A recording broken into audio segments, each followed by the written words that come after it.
JJ. On Doge and the fraud claims, Elon Musk in the Oval yesterday gave us some information on that. We're just wondering if there's some proof, evidence. Is the White House willing to share evidence of those fraud claims, or can Elon Musk come to the briefing room and share material evidence of what he's talking about? Sure, I would love for Elon Musk to come to the briefing room. That's why we had him go to the Oval Office yesterday, where I think he provided great answers. He was speaking in layman's terms, speaking common sense to all of you in the media, but also to Americans at home. But I would say especially to all of you in the media, because I think it's a real fallacy that there's this alleged lack of transparency when it comes to Doge. President Trump and Elon Musk have been incredibly transparent on what Doge is doing. There is an X account with the Doge handle. They are tweeting out what they are doing on a daily basis. They have a website where they are posting the receipts of the contracts that they are reviewing and the payments that they have stopped from going out the door. The secretaries of our departments have stopped from going out the door. And I would also say that before it was Elon Musk making our government efficient and accountable, it was some unnamed bureaucrat that none of you knew. Elon Musk is the richest man in the world. He's also now one of the most highly scrutinized men in the world alongside President Trump because of what he's doing and the access that he is allowing. So there's great transparency. As for the actual receipts, we are happy to provide them, and I actually brought some today because all of you know I love to bring the receipts.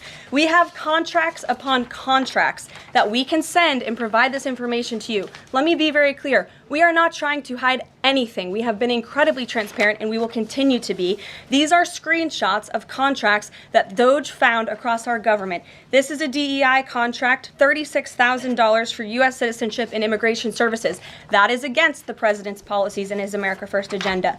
This is a $3.4 million contract, a Council for Inclusive Innovation at the U.S. Patent and Trademark Office, Department of Commerce, another DEI contract that Doge identified. I can continue to go through these. Oh, I love this one. $57,000 for climate change in Sri Lanka. What is this doing to continue the interests of the American people? Absolutely nothing. These are the line items across the federal government that Doge is identifying daily. They're moving very fast. There's a lot of paper that we can show you, but we're happy to do it. This administration has been more than transparent about what Doge is doing. And here's one of their tweets that they posted about the mine. I believe this is in Pennsylvania, where the federal employee retirement system is being processed. Did anybody know this was even happening in our country before Elon Musk talked about it in the Oval Office yesterday? A lot of Americans didn't. So we are providing transparency and accessibility on a daily basis when it comes to Doge.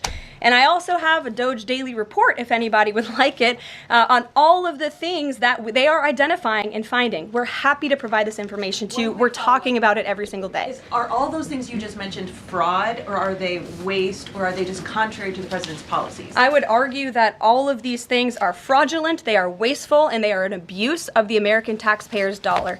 This is not what the government should be spending money on. It's contrary to the president's priorities and agenda.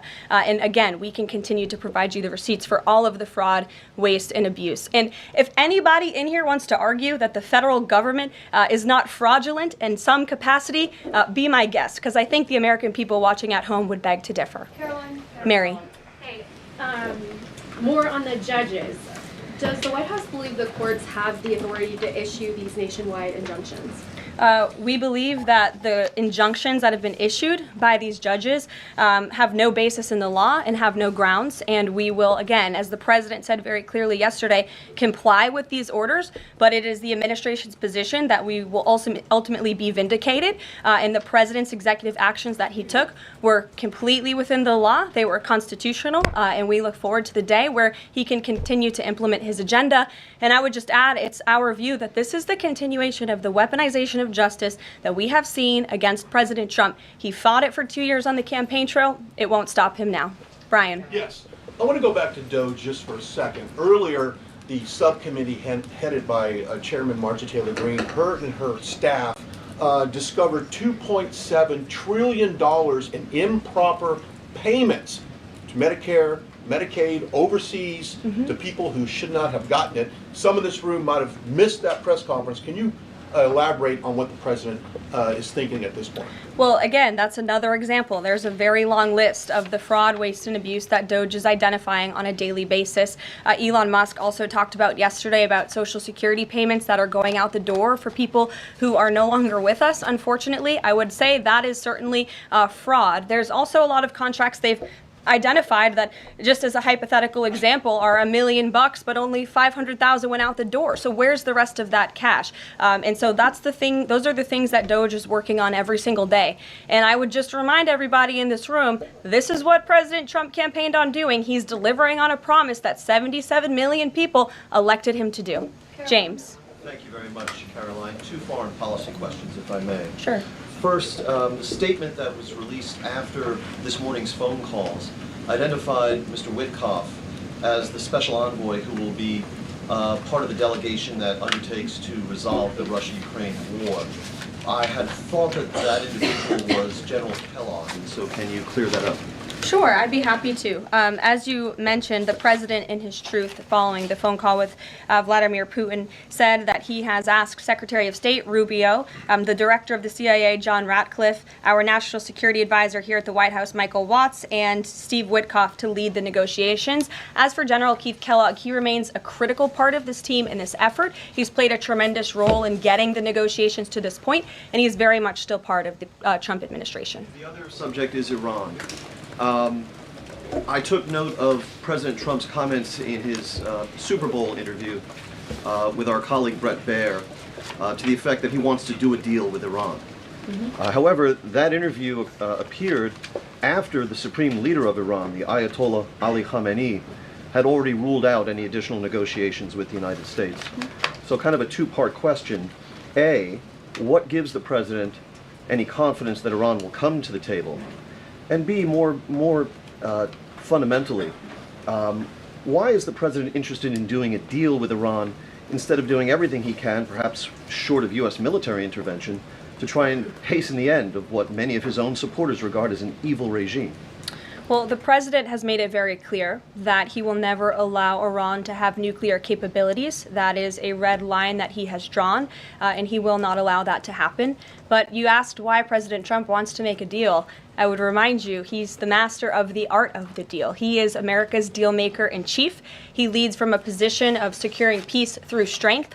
And I think time and time again already, in just 4 weeks, we have seen the president being able to negotiate successful deals with our partners, our adversaries all around this world.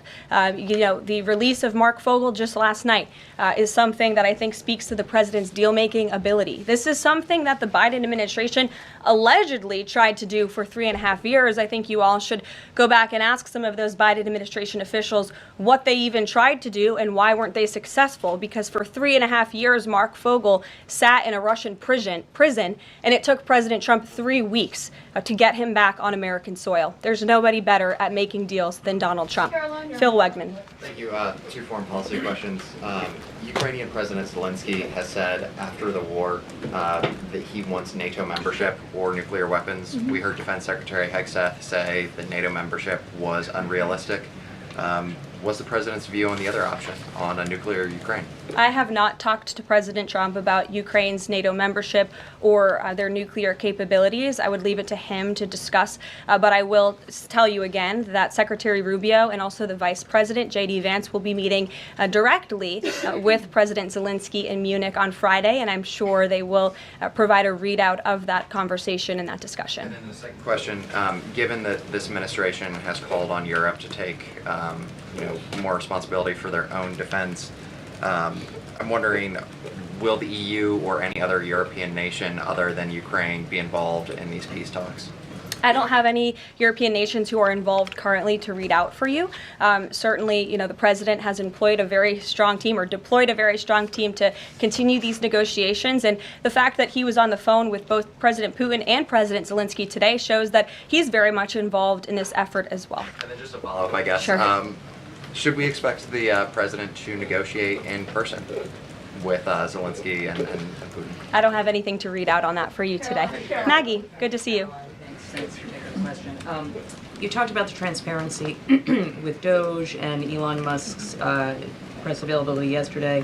There is a conflict of interest law in place that says that people who have personal interests can't interact with government entities that could touch on those. Has President Trump signed a waiver for Elon Musk? Does such a thing exist? If it does, will you guys release it in the interest of transparency that he's committed to? I have not seen the law that you are referring to. What I can tell you is that Elon Musk, as I've confirmed before, is a special government employee. He is filing the proper financial disclosure, and he is complying with all applicable federal laws. As you also heard, Elon address this directly yesterday in the alleged conflict of interest, and he said everything he's doing is very public, and if you all perceive a conflict of interest, you're welcome to bring that up. And as the president said, if he feels like Elon is engaging in something that's a conflict of interest, he will tell Elon not to do that. And Elon also said yesterday that before he moves forward with anything, he consults with the President of the United States. So we're very confident with the ethics and the guardrails that have been put in place here. Caitlin. Thanks, Caroline. I have a few things for you, but on the commitment by President Trump, he said that he and President Putin agreed to visit each other's respective nations.